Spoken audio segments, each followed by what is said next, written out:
Well, no, I'm not talking about the facts of the case because I don't know the facts of the case. I'm talking about your communication with your attorney. I will tell you about on Hughes. Thank you. All right, where are we on discovery? What's going on here? I think I've gotten all the discovery. I was just told by Mr. Villarreal that there is another video that I don't know if it's been uploaded to the e-discovery, but he says he's just going to send it to me. So I haven't looked at that. But I did receive an offer, and I've been talking with Mr. Maple, and it's getting to the point where we really can't even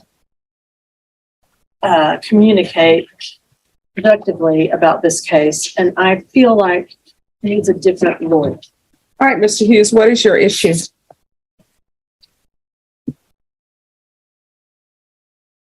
This case is, Well, no, I'm not talking about the facts of the case because I don't know the facts of the case. I'm talking about your communication with your attorney. I will tell you about this court.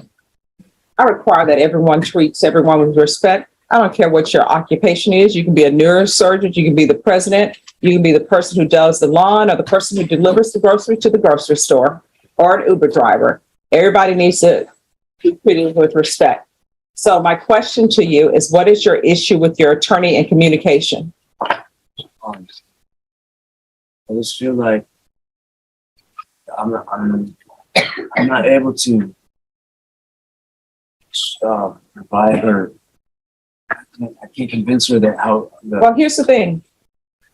With regards to convincing people, sometimes what I've discovered in my short time on the planet, even though more of my life is behind me than in front of me, I still consider it a short time on the planet. Sometimes people don't want to hear truths. I call them home truths. Sometimes you have children, when you tell them you can't have candy for breakfast, they don't want to hear that. They want candy for breakfast, right? And sometimes when you have clients, and I've been a defense attorney, they don't want to hear what's in the police reports. They have their own idea of the way a case should be tried when really they're not in charge of strategy, their attorney is. And I know that some people think I can be an attorney. And my opinion on that is if you could be an attorney, then you would be an attorney. Your attorney went to school. She has a law degree and she went to school to be an attorney. And I do know that at a minimum, she has probably at least 7 to 8 years higher education to be an attorney, because she at least has a bachelor's degree. And because she's here, we know she has a JD, and we also know she took the bar and she passed the bar, because otherwise she wouldn't be here. So again, what is your issue? Okay, so my issue is it's probably going to be my inability to express to her that my cousin was killed in a double homicide. Matthew Lopez. The feds were involved. All right, so here's my thing about that. I understand what you're saying. I sympathize with you. But you're charged with stalking. Right. And unless somebody was there at that stalking.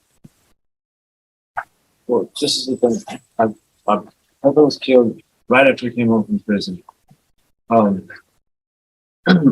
My belief is that he was.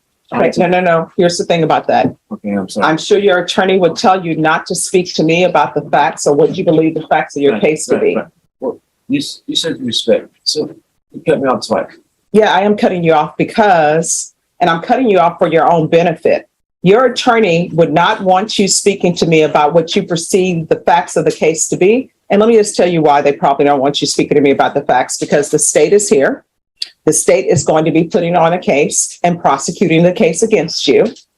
And I don't think any attorney will want you telling me what your defense may be or what you believe the facts will be, because then the state will know that. Am I correct, Ms. Livingston? Basically, what I'm saying is I was not stalking. I was just trying to investigate if I was threatened. If I was going to be a threat of a threat, if I was threatened by the same thing that was, if my house got shot up, so I was trying to figure out. All right, Ms. Livingston. Was, Do you want to continue to represent Mr. Hughes? No, I think that he deserves an attorney that can, he feels like he can explain things to, and will represent him zealously. I don't think that I can do that. All right. So, Mr. Hughes, I'm going to allow Ms. Levinstein to withdraw from your case. State, are you going to have any objections to that withdrawal? No objection. All right. So, Ms. Ferguson. Yes. We're going to appoint a different attorney to Mr. Hughes. Mr. Hughes, we're going to have a different attorney appointed to you. Do you have an issue with that? All right. So if you'll take a seat in the box. Thank you. So I see Carl Alexander and President back to me.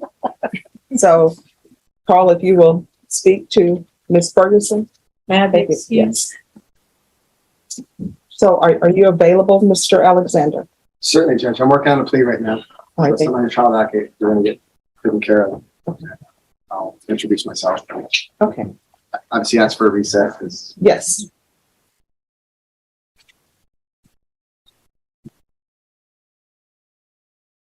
See, maybe I should use YouTube for that. You know what? The only thing I use it for is HGTV, the international one. I don't watch either one. Oh my gosh. HGTV, they have a House Hunters International where people from America are buying homes overseas. Oh, right. And then they had one, which I really wish they would do more of, which is